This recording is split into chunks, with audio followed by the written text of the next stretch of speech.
Stephen, can you give me one win from a lifestyle perspective?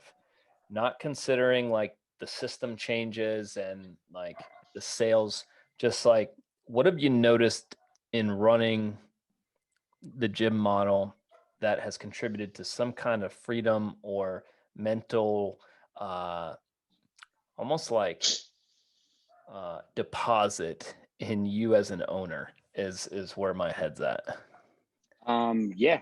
So let's see. Well, one, like I told Chris a while ago, I'm sleeping better.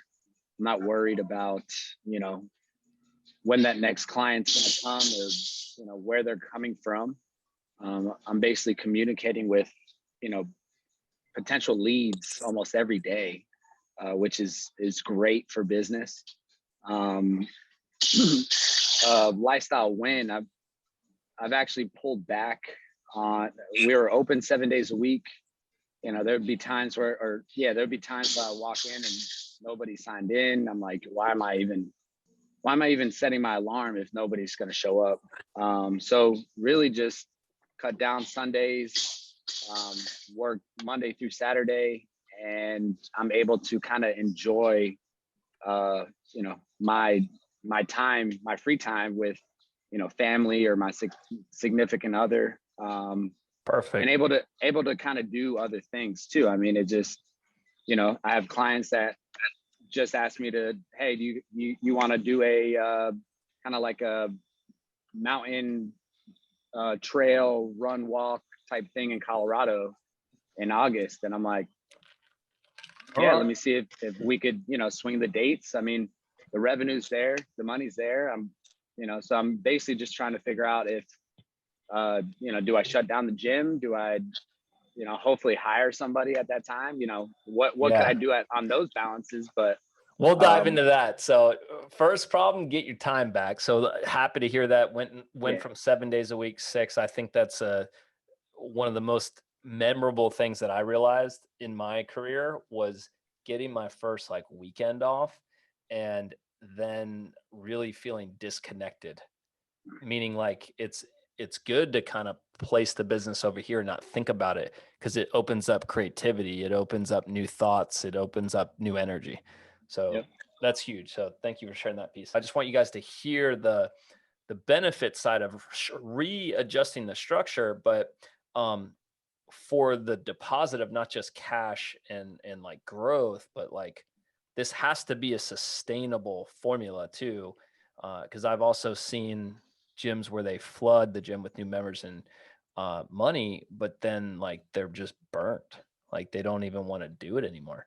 Um, so Alex, can you name kind of a lifestyle benefit sitting in the owner seat from reshifting the model and going through the program over the last 11 weeks or so?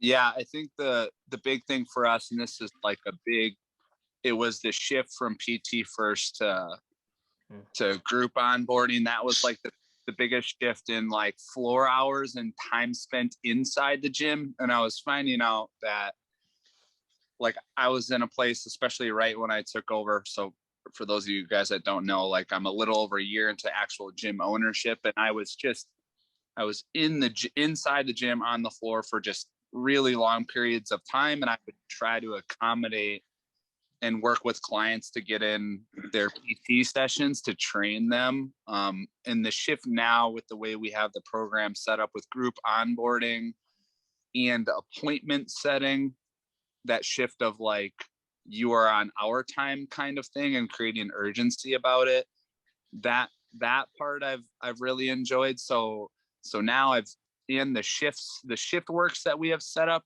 as well, like picking the days that we're going to work and only keeping ourselves to maybe a morning shift or an afternoon shift. Setting more clear boundaries like that has helped me spend, even though I still coach and teach a decent amount, like more than I would like to, it's much more manageable. I'm not spending nearly as much time running around in the gym, being consumed by the Yeah. gym itself.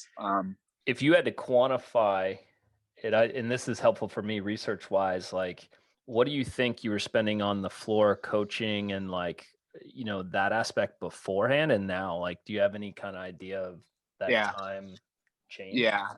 Between everything, so I worked with, on the flip side, I was personal training 4 to 5 people when we started too, and now I'm just at 1. And after this next month, all the PT that I'll be doing will be gone, which is something that I wanted. But between personal training, I don't know what you want to call it, like PT first, like to group enrollment, that stuff, coaching class, cleaning. What else was I doing on the floor? There were other variations of things that I was doing on the floor too. I would say like 25 floor hours, 20 to 25. And this is a part of my life that I was trying to get rid of. Like I did that when I first started like 7 years ago. So as an owner, I was doing 20 to 25 hours on the floor. Right now, between baseline assessments, our group onboarding, and coaching classes, and right now, even this is a lot for me. I'm 12 to 14. And I would like to be in a place where I'm never any more than 8 hours a week. That's nice. That's the next goal. So 20 to 25 hours on the floor. Right now, 12 to 14, and wanting to be less than 8 hours. And that'll actually take place come June because I have a coach who's picking up some more hours.